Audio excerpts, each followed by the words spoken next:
Here we go. Here we are on Unshakable. Great to have you with us, guys. We're interviewing today Jeff Lucas, our good friend, who is with us. Where are you based now, Jeff? What's happening with you? I'm incarcerated alone with Kay in the south of England. Kay's actually, we're only a week in now, but Kay has suggested that we continue to practice social distancing for the next 3 years, which are just between us, which I think is a bit extreme. But no, generally it's going pretty well. Because you two are holed up together as well, aren't you? Yeah, we are.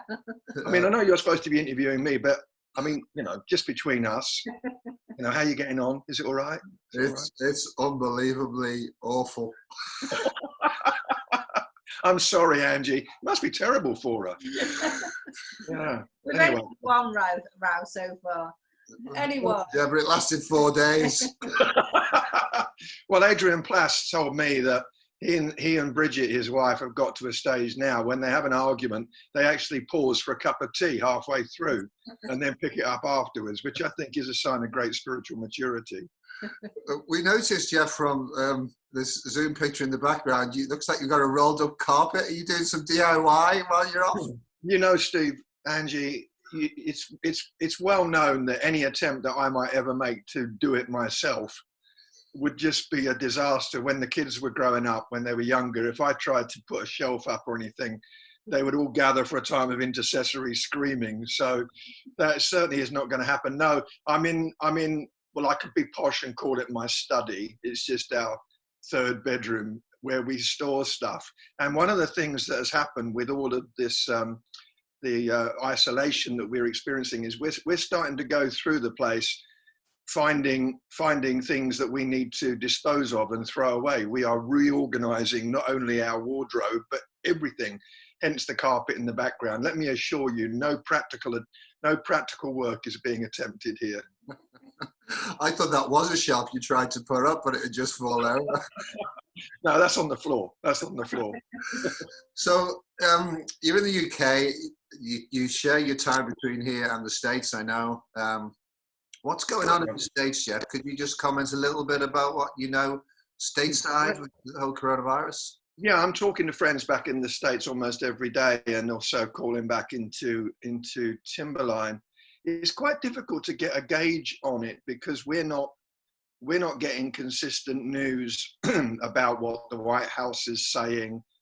I mean, just this morning, I was going to say Piers Brosnan. It's not Piers Brosnan. It's Piers Morgan, isn't it?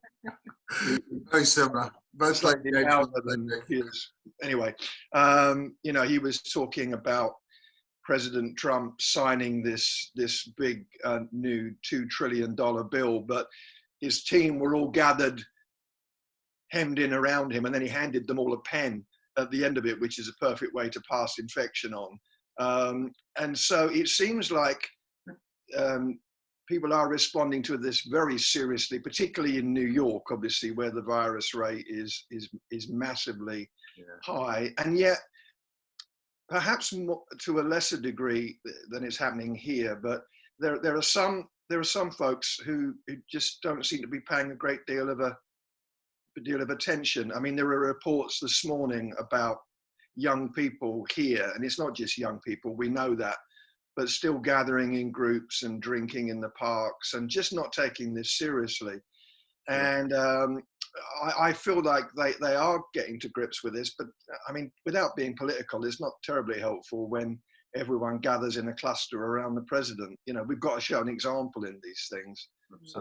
But I think the church is doing broadly, the church is being very innovative and responding to the situation. We're in Timberline's in lockdown. We're all in virtual services. So the church is responding well. That was a bit of a convoluted response, but that's good. It's early. So you say the church is responding well. Obviously, you have a wide perspective of the church across many streams, denominations, and such like. So, what's some of the best things you've seen the church responding with, and maybe what's some of the not so good, should we say?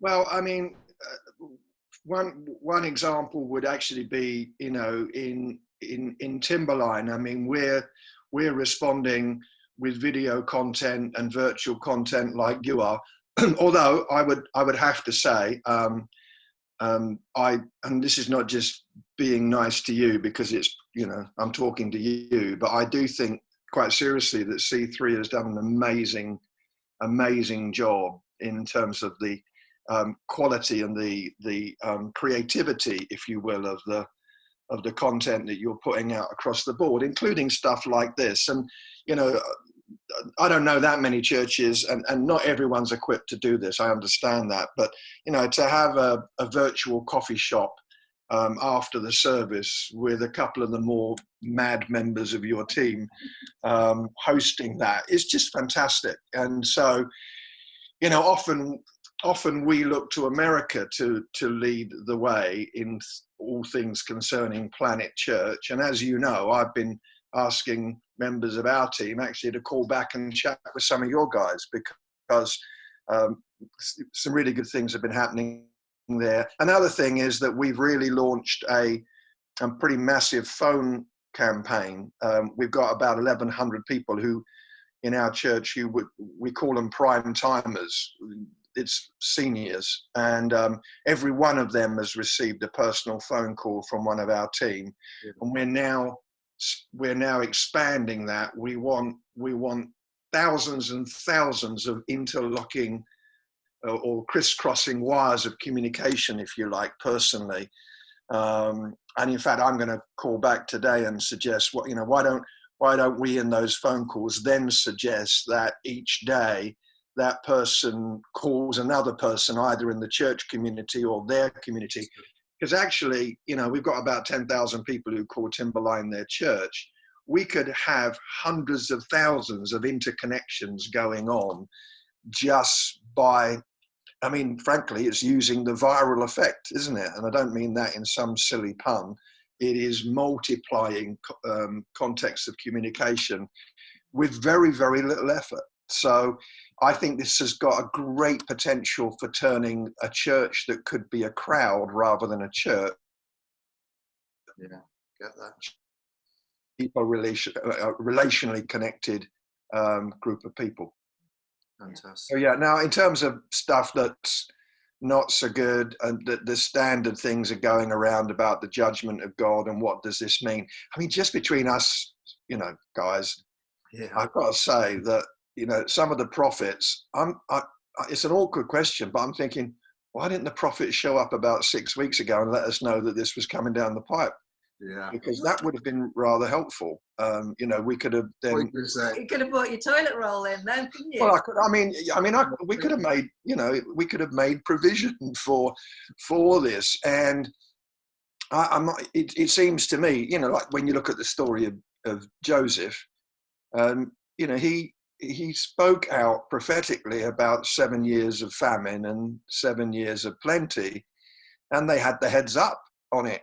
But now you've got people who are making various pronouncements about it, and I'm thinking, well, where were you? Now, maybe there will be some folks who are saying, well, that's just a bit of a cynical view. Well, maybe it's a cynical view, but I think if we don't ask those sort of questions, the rest of the world are going to end up just laughing at us, saying, well, that's all very well, but where was your gift when we really needed it? I mean, a bit awkward.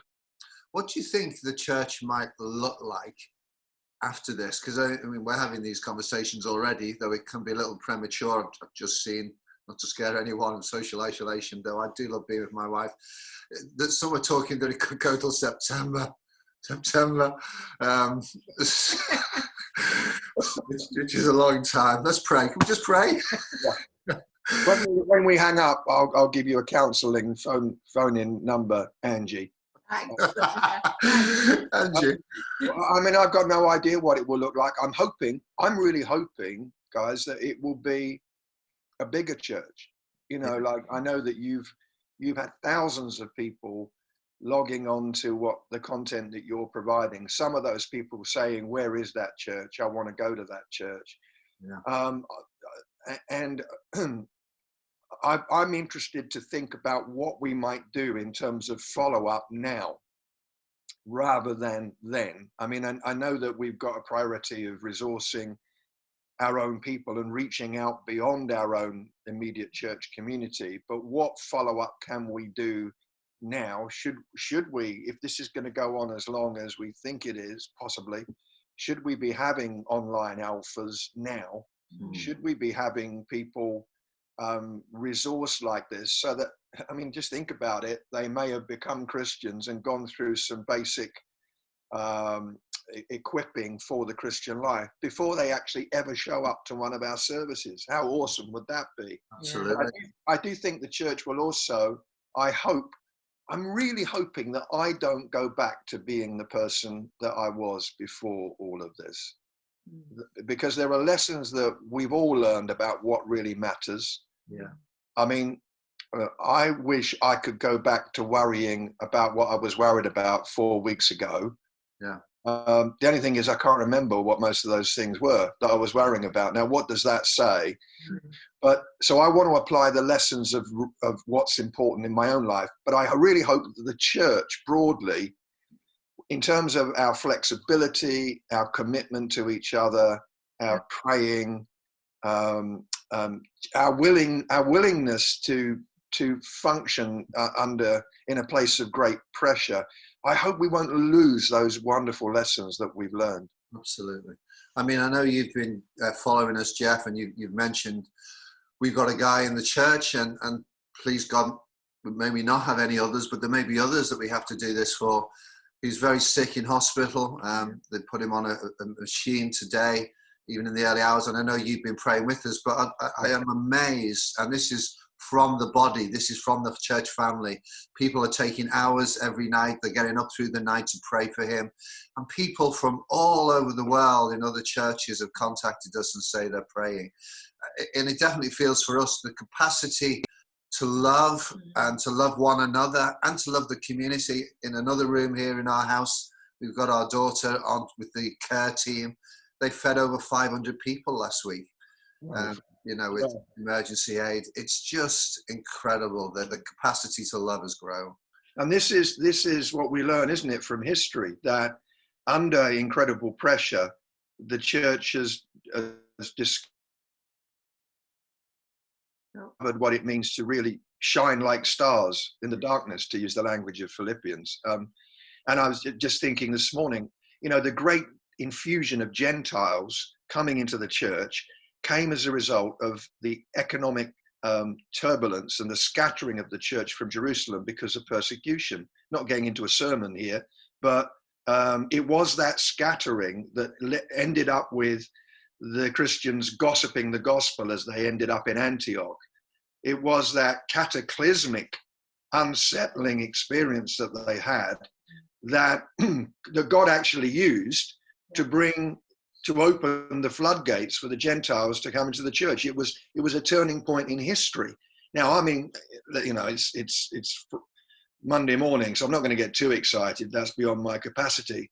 But when you look at that, you begin to realize that this, in another way, could be a historical turning point for the church. If we can shine and not be opportunistic about this. Like, yes, we know you're all terrified and scared, so let us tell you how you can navigate your way through death.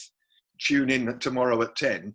It isn't that, but rather it is making the most of every opportunity without being opportunistic to be good news, to share good news, and that's happening all over the world. Sure, yeah. So who knows? Please God, may we not just survive this, may we thrive in this. And yeah, that would be amazing. Yeah, absolutely. Couldn't agree with you more. So the next 12 weeks, what's it going to look like for you? Let's just take 12 as an arbitrary number. What are you going to be doing over those 12 weeks? Well, I write daily Bible reading notes. I've been doing that for 15, 16 years now, so every day I've got a writing project. I'm writing for Christianity Magazine. I've been doing that for a lot of years. And then I've got 2 book deadlines to work on at the moment as well. So I'm going to be doing a lot of writing, and Kay and I are, quite seriously, we're obeying the government guidelines about getting out there, but we're out walking and running every day in our locality. and trying to ration how much of the news we watch. Quite seriously, I mean, how are you guys doing with that? Because I mean, I find if you just leave the news on, after a while, you're like, oh, I just can't cope with too much more of this, really. I'm personally, you know, just tried to look at it in the morning, and then in the evening. I might look at Sky News in the middle of the day, but the first couple of weeks or the first week, I was constantly looking at it, and I realised this isn't doing me any good. Yeah, the other thing I've got to do is I've got to somehow deal with my hair. I mean, this is a cause of great concern because I used to have a lot of hair. Now I've got this shrinking peninsula that looks like Florida on the top of my head. However, Florida is turning into Montana at the moment, and it's a good thing we're in isolation, because I think that if any small children saw this hairstyle, they could run away in terror. So you're all right in this respect, Steve, because all you got to do is, you just got to get the clippers out and then get the old Black and Decker and buff the top of your head. So you're all right. Angie, you've got, you know, I was not about to say you've got more of a challenge. That would be rather rude. You've got hair to deal with. I'll do it. So I would ask those tuning into this program to prayerfully support me in this endeavor. I just found out that from Amazon that I can't get any clippers delivered until the 22nd of May. And at that point, I'm going to have a Mohican that looks like the Empire State Building, which is going to be, I won't be able to get out the door. I'll be socially isolated by nature of my hair. It's all great together for good. I do think, you know, I'm glad that you guys are putting out a mixture of content. I mean, hopefully, I'm not suggesting, you know, that during the sermons you're all a bunch of miseries and then you get happy during these times. It's not that. That's never been the style either. But I do think at a time like this, we need to empower, release each other to be able to laugh, because laughter is medicine. It is medicine. And without being flippant, well, I think flippancy is okay, but without, there is going on out there. But one way of dealing with that is to be able to laugh. And so I've been putting content up on my Facebook page, and when I do, occasionally I lose a friend as a result of that. You know, I just noticed the count's gone down. But I'm thinking, well, if you haven't figured out by now that I believe that fun is a useful thing to enjoy, then probably that's a little bit. Here's a question I've always wanted to ask you, and never have, but now we've got these thousands of people tuning in. Let me ask you, because I've always found you to be what I've always described as a thinking charismatic.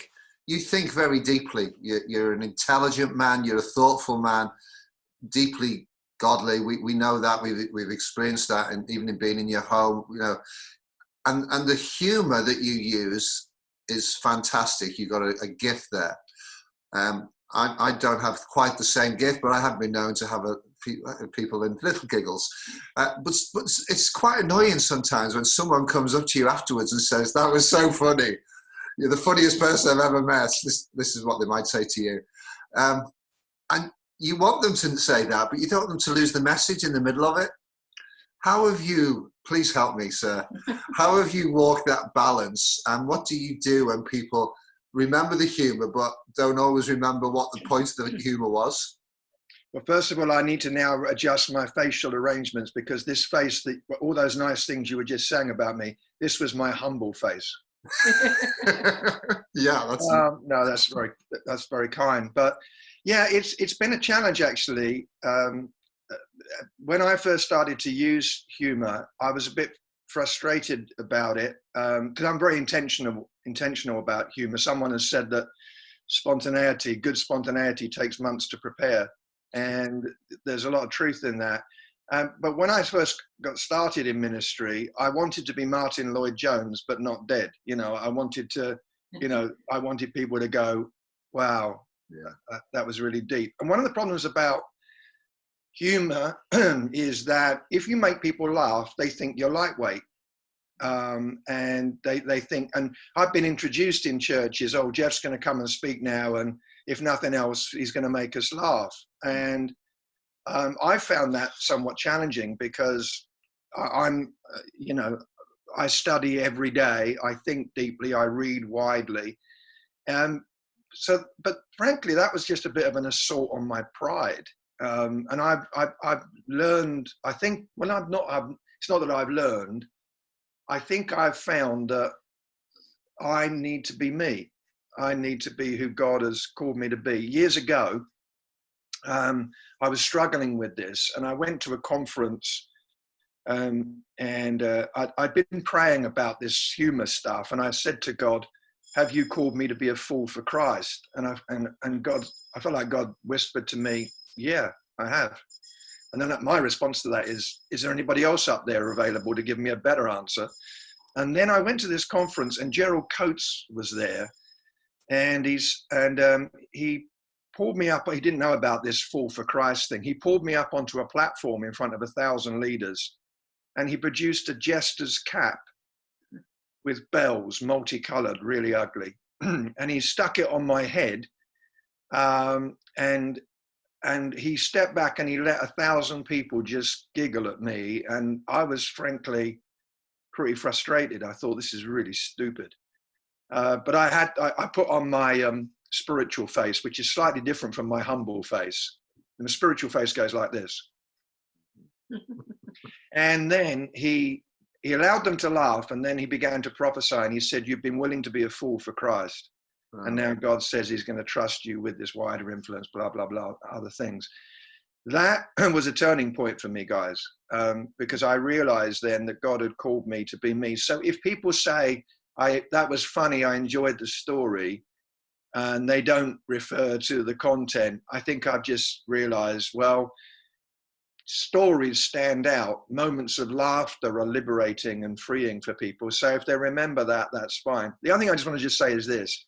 The better the teacher you are, the more people will think you're a lightweight, because they've understood what you've said, and because you haven't bewildered them, made them bewildered. That's great. Substantial. No, it was very substantial. It's just that you made it accessible with the way that you communicated. So I suppose all of that very long answer, that's how I've dealt with that. And there are some people out there in Planet Church who think that I'm a superficial lightweight. Oh, well, I mean, so what? I'm called to be me, and they're called to be them. So, I suppose I'm a lot more at home in my own skin. It's probably a very long answer. You didn't expect a sermon on humor. No, that's a great answer. I love what you said there as well about making it accessible and people therefore thinking it's lightweight, whereas really it's deep, it's radical, it's life-changing. And I've always felt that with you. That's why we first developed the relationship with you. Well, there is this thing, that something is deep because it's confusing. No. I mean, and I've actually been in meetings where I've listened in services where I've listened to 40 minutes of unintelligible, impractical stuff that no one understood. And I've come out of those meetings and people have said, well, I didn't understand that, but it was really deep. Well, frankly, bluntly, that's a ridiculous notion. And it's also mildly Gnostic. This idea that, if the secret knowledge was in there somewhere, then that must have been a useful connection. So anyway, I just, and I love to hear the sound of laughter. And also, I think when people laugh at something, it's because they made a connection, they've understood it. Right. And so therefore, what an incredible teaching device the rhythm and texture of humor can be. So anyway, all of that to say, I will attempt to continue my trivialities on Facebook and hopefully cheer some people up in these days that can be filled with gloomy news. I loved your joke the other day. Maybe you can repeat it, can you, about the name of the children? Yeah, it's not mine really. It's floating around the internet, but there's a young lad sitting in a car talking to his dad, and he says, "Dad, why is my sister called Paris?" And Dad says, well, son, that's because your mother and I conceived your sister while we were in Paris. And the son says, oh, that's really helpful, Dad. I hope you didn't mind me asking. And Dad says, no, there's absolutely no problem, quarantine. Very good. Yeah. Anyway, I could make other comments, but one will not. Just to say, I don't normally tell jokes, of course, because jokes have got a punchline, and there's a high level investment in a punchline. So I tend to prefer stories, because then you're not putting everything on the table and gambling the possibility that everyone just goes, ooh. Yeah, absolutely. Which they may have done just now. That's okay. Hey, I can't believe it, but the time is nearly gone. Could you just briefly, you've written a book recently, which I was hoping when you were in we could have talked a little bit about, but we couldn't because times were changing. But people have got time to read. So what was the latest book that you produced? And well, the latest book is actually, excuse me, is a reprint and a new version of an old book. I mean, my life message has been the Faith in the Fog book, the John 21 breakfast story. I've toured a show with that. I think we brought it to Cambridge. And so that book was produced by Zondervan in the US, and now that's been taken up now by CWR, and has been re-released and redone. And I'm pretty excited about the timing of that, really. In fact, little shameless plug here, in the next few days, I'm going to be doing a live Facebook presentation of that sermon. And I put on my Facebook page, anyone interested in tuning into that. And I've had about 500 or 600 responses to that. So sometime this week, I'm going to do that. Yeah, so if you look for me on Facebook, there's a friends page which is full up, but there's another page as well. And if people were interested and want to log on to that, I do feel like, obviously, this is a foggy time where we're not sure what's around or what's ahead. So that'd be great. So that's the book anyway. Sorry, you said briefly, and that. No, that was good. And then hopefully we're going to do, we were planning to do a trip with you in November to Israel, and we're hoping that's still going to happen. So when we're not in isolation, we'll be getting you back in to talk about that. But anything you want to say about that? Yeah, just that we're still planning on that going ahead. Obviously, we just don't know what's going on in the world at the moment in terms of international travel. But there are some really helpful rules around people booking for a trip like that, but then being able, if it's cancelled, refunds and all of that. There's some very helpful protections. So people could book into that, knowing that if things change and travel advisories are given, then they're not taking an inordinate risk. Now, we're like with anything, and this is a detail I know, if people book on the trip, they do need to read the booking conditions. But we're really hoping that, with you guys and other people, we've already got people booking onto that trip, and let's just say to everybody, stay posted, and we'll be letting you know. But that's a really exciting, we've done those trips quite a few times now. They are always amazing times, and they are always times when God makes somewhat surprising appearances in terms of impacting people's lives. So yeah, we're hoping for that still to go ahead. Right. So your family are all well as well. It must be hard not seeing your grandchildren. They're nearby, but you can't see them. We've only got one, but I feel like we need to FaceTime him every day. It's just so hard. Yeah, it is difficult. They're just 12 miles down the road. Of course, we can't see them, but at 11 o'clock this morning, we will be linking up on the iPad, and they'll be reading to us. We're trying to do that where they do their reading with us each day, and that establishes, a great connection. So yeah, we do miss them, but again, how amazing is it that we've got this technology that we're enjoying right now to be able to make all kinds of connections. Imagine what it would be like if this was before all of this kind of connection. where we would be stuck in our homes and unable to do what we're doing. So, yeah, very grateful for that. Great. I'm going to be looking out for your tambourine lessons online. Checking it out, just making sure that you get it out there, because Well, the tambourines, I think. Well, I think that's helpful, Angie. I do need to know that such is my skill with the tambourine that they will be premium lessons. See, I've got ribbons on them, and I kind of do this twirly thing. And so we decided to make them accessible to the masses of people who will want to join those tambourine twirling lessons. They're only going to be £295 for 15 minutes. It won't be long till you put ribbon in your hair. Well, I tell you what, that is a truly horrifying thought. That's going to be in my nightmares, and maybe in the nightmares of other people. Probably. Who will be watching this. You know, I know that we're almost at the end of our time, and I just want to say to you guys, serious moment here, but just observing at a distance the creativity, the incredible hard work of the team here. And before all of the lockdown, I was with you in your building in accordance with government regulations. And I say that quite seriously because it's important that people know that. But I was there at the C3 Centre the morning of the food bank. And I came out from doing the recording, and there was a lady who was being handed a bag of groceries.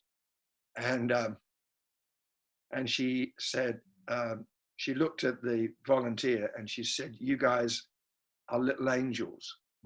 And then she paused and she said, "No, I mean it." She said, "You guys are little angels." And I thought, there is a snapshot of the church at its best. And I don't know whether all of the people who work at the food bank are necessarily C3 people, are they? I don't know. Next year, but we do, you know, put it back in our own. And I only say that, and how wonderful that is for us to be able to work together with people within the church. And you know, C3 is facilitating being that point of contact and connection. And I know that obviously that's changed now with the latest lockdown stuff. Sure. But just to say, it was wonderful to see that moment of service and love and kindness in action, and just to commend you guys for your leadership during this time. You have modeled something which is not only impacting the C3 community, but is going way beyond that. And just to be clear, you didn't ask me to say that, and you're embarrassed by me saying that, but it's worth celebrating. As someone who has had a long relationship with the C3, it's so long I can't even pronounce your name, a long friendship with the C3 family, and yet I'm not part of it. I say it as an outsider to it. Thank you so much for all that you guys have done, and stay safe and well, and keep doing what you're doing. Thank you, Jeff. We appreciate you coming on. We really do. I feel that we should say this more often to one another in these times, but you are well loved. We love you, you and Kay, and we appreciate you. And thank you for all you've done for C3 in the past, and for all you do for the body of Christ at large as well. You are a gift to the church. I'm having to do that was my humble face again. Humble face. It's an advantage having the elastic face, isn't it? Yeah. I'm thinking about doing a bit of stapling. What do you think? Look at that, 10 years younger. That's probably, you look at least 10 years younger. Yeah, I'm going to walk around like this. You're going to say, what's going on? Is he ill in some way? Yeah, but yeah, look at that. Look at that, wow. They over 60. Okay, we're going to leave it there before it goes any more crazy. All right. God bless you, bye. God bless you. Bye. Bye-bye.